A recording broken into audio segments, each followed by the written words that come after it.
ne faudrait pas qu'on coupe comme on entend le faire en ce moment. Il ne faut pas couper les services qui sont donnés en ce moment parce que les personnes, justement, arrivent à permettre à plusieurs anciens combattants de soit retourner à une vie civile plus normale ou soit donner des services de soins de santé qui soient adéquats. Mais encore à ce moment-ci, c'est pas parfait. Donc, imaginez s'il y avait des compressions budgétaires, je pense que ce serait dévastateur, ce serait horrible. Et quelle image que ça donnerait, justement, sur nos militaires, nos anciens combattants. Je pense que ce serait une mauvaise image. Alors, bien sûr, il faut épargner le département des anciens combattants à ce niveau-là. Bien sûr, on entend le ministre qui dit qu'il veut justement limiter la paperasse, qu'il veut éviter ça, mais d'un autre côté, il a affirmé vouloir couper de 40 les effectifs du personnel. 40 je ne pense pas justement que ça peut vraiment aider. Ça va couper les ressources, ça va empêcher justement de bien desservir les anciens combattants. Et donc, je souhaite ardemment que tous les partis, on puisse enfin appuyer une motion de manière unanime en Chambre. Je le souhaite très ardemment.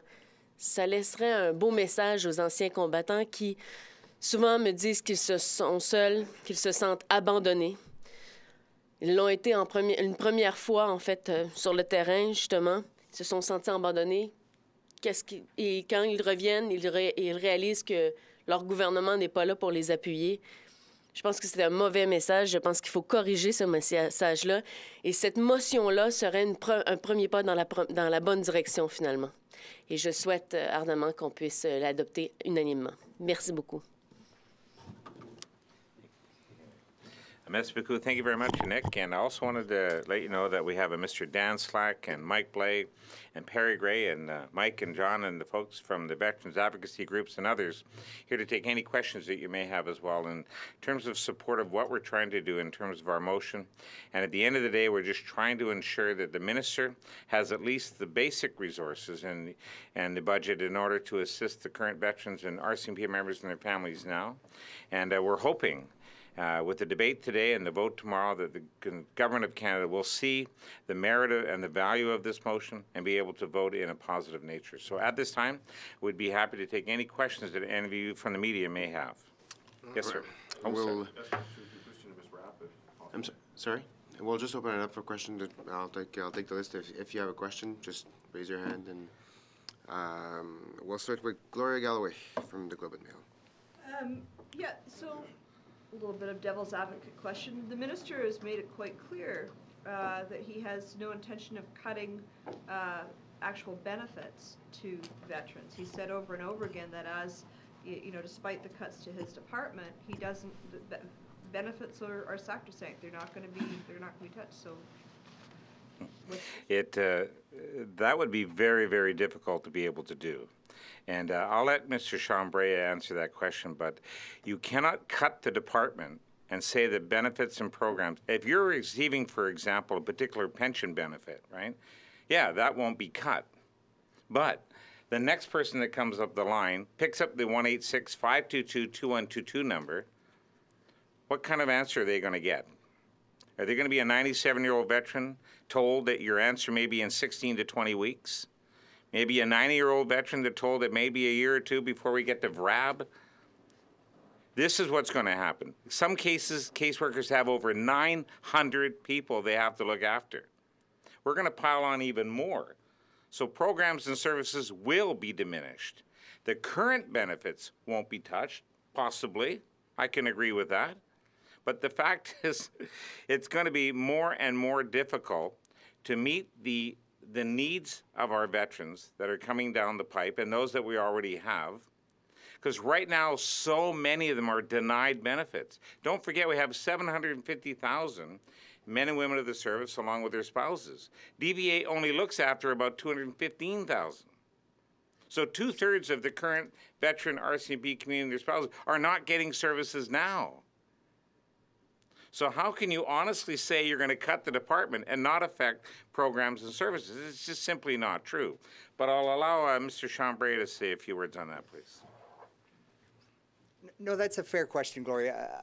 I think what we have to do is look at what actually been said in official reports. So in the latest departmental performance report, that of that approximately $223 million per year that's being cut, that 95% of that is actually coming from income and compensation programs. So they've already admitted, before we've gone to this March 29th budget, that there's going to be almost $500 million cut from the budget and income programs. Now this is a no-brainer. I mean, veterans are humble people. They don't like to persist and ask for their benefits and programs. So imagine the analogy of veterans lining up at Veterans Affairs like it's a bank. Now, when we walk into a bank and we see an overly long lineup, we walk away and say, we'll come back another day. But many veterans don't have another day to come back. And they're unlikely to persist. And they see that if the government makes them wait, that basically the government is saying, you know what, your sacrifice wasn't worth it. So essentially, what the government is saying, and just to parrot what Anik was saying en français, that government has already asked Canadians to sacrifice on their behalf while in military uniform. And yet the government refuses to sacrifice when it comes to budget crunch time. The no-brainer is that all we're asking is that the same poor standard of service that Veterans Affairs offers now be maintained and not decreased. I have just a follow-up to that. I've been to a fair number of press conferences recently with different critics in different portfolios, and they've all said, I mean, if there's one place you shouldn't cut, it's from my department. You know, I mean, look, you know, human resources, look, you shouldn't be doing this on the back of the unemployed. Environment, look, you shouldn't be sacrificing the environment to this. I mean, if they're truly going to get their budget in line, and everybody stands up and says, not me.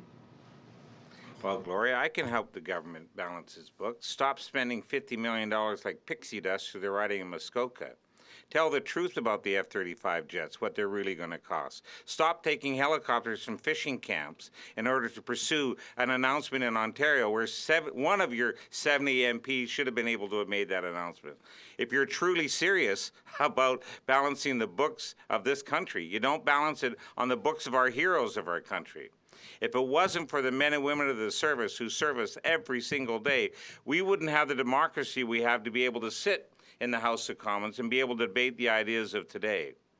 The men and women of this country are the heroes of this country. They are the backbone and spirit of our flag, and that of the RCMP as well, and their families.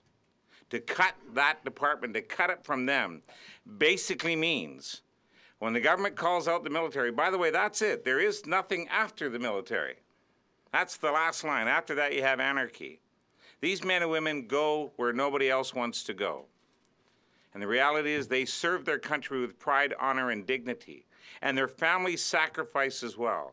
So are you saying, and I don't mean this to you personally, that the 158 men and women who died in Afghanistan, along with the 4 civilians, that their sacrifice, that their blood left in the dirt and sand of Afghanistan isn't worth maintaining a budgetary item so that their families could be looked after back home?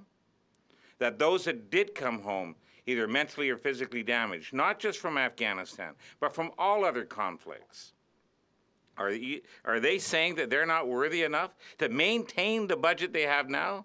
You notice, Gloria, we didn't ask that they increase the budget, though I would definitely love them to see them do that, because so many veterans are being turned away at the door now. And you can just listen to my phone. Just watch, just come in my office one day and watch how many veterans are turned down on a regular basis trying to get help. You cut that department in programs and services and in men and women who, by the way, the frontline DVA people are some of the best in the world. You cut them and you cut their budgets, even more are going to stand waiting. And so many of them will say, no, I'm not going to fight these people anymore. I'm just going to give up. And so many veterans do. And if it wasn't for their advocates, if it wasn't for people like Colonel Pat Strogan, and bear in mind, the last press conference you saw Colonel Strogan do was right here with the great Brian Dick, the late Brian Dick, who had ALS. And what did he say with his last breath? He said, if you're not prepared to get behind the troops, then be prepared to stand in front of them. He passed away from ALS. And if it wasn't for Colonel Strogan in that press conference, all others with ALS would not have gotten the services they had. But Harper was so moved, he actually ensured that all veterans with ALS got the services they needed. Late, mind you, but at least that happened. It wasn't there for Brian Dick. We want to make sure that all the other Brian Dicks that are out there get the help they so richly deserve. Because these are the proudest people of our country. They don't like to ask for help. It is very difficult for them to actually admit they have a problem. And so when they pick up that phone, that in itself is that they're overcoming tremendous challenges to admit that. We shouldn't be putting them through a 2, 3, 4, 5-year process to get the help they so richly deserve. And if you cut that budget, that's exactly what's going to happen. Sorry, Pat? Yeah, I'd just like to add on to that. You know, the reason why Corporal Billy Kerr lost an arm and 2 legs, or the reason why Major Mark Campbell lost 2 legs, is because at one point in time we had a prime minister standing on a hill in Kandahar saying Canadians don't cut and run. Okay, these people went over to serve this very government. And you know, when we buy a truck in the military, or when we buy F-35 stealth fighters, we look at the life cycle cost of that piece of kit. Not only putting it into service and keeping gas in its belly, but how much it's going to cost to throw it in a junk heap someday. And we don't do that with our people. And it hurts people for generations, and it hurts the entire community. Look at Andre Morin and the study that he did in the Petawawa area for the psychological services for the kids that have been traumatized by their mothers and fathers going overseas and destroying their lives. It has a knock-on effect for generations. It takes away from community services. It takes away from the community's capacity to look after itself. That's why looking after veterans is a little bit different. And I grant you, tough times call for tough economic measures. How do we avoid these kind of conundrums? Factor in the life cycle costs before you go overseas and put people in harm's way. Those costs are sunk, and we should be living up to them. Well, it always takes a soldier to talk like a soldier, so Colonel Strogan, thank you very much. Any other questions at all? Murray Brewster, CP. Veterans Affairs is essentially facing 2 cuts. It has $226 million that is supposed to be reduced because essentially the department claims that it's going to be having fewer services to provide to World War II and Korean veterans. Plus there's the 5 and 10% program review. Now, I'm assuming from what you're saying here today that you want to see both reductions not go through. Not 1 penny. Now, as a supplement to that, would you be happy just to see the 5 and 10% review canceled, and what sort of effect?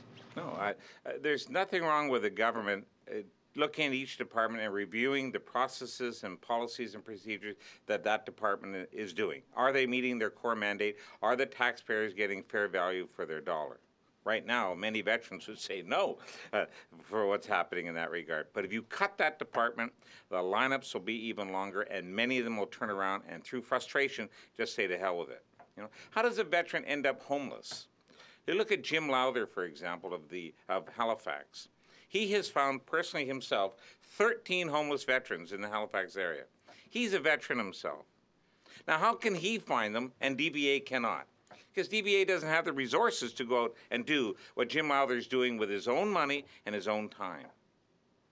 So if you cut that department, how many other homeless veterans will there be? How many other people that we don't know that are out there? Right now, you ask DVA where all the veterans are in the country, their answer, we don't know. They simply don't know. We've asked them to ensure that they set up some sort of system across the country where every single military person that's out there that have served, either in military or RCMP, know that there is a number or a place where you can go and do this. But look at what's happening. We were in Montreal the other day, and it's mostly a charitable group that volunteered a vehicle. It's a Ford Flex vehicle. They gave it to DVA. So they can go around to various events and say, this is the Department of Veterans Affairs. But DVA didn't put 1 penny into that vehicle. It was charitable groups that did it.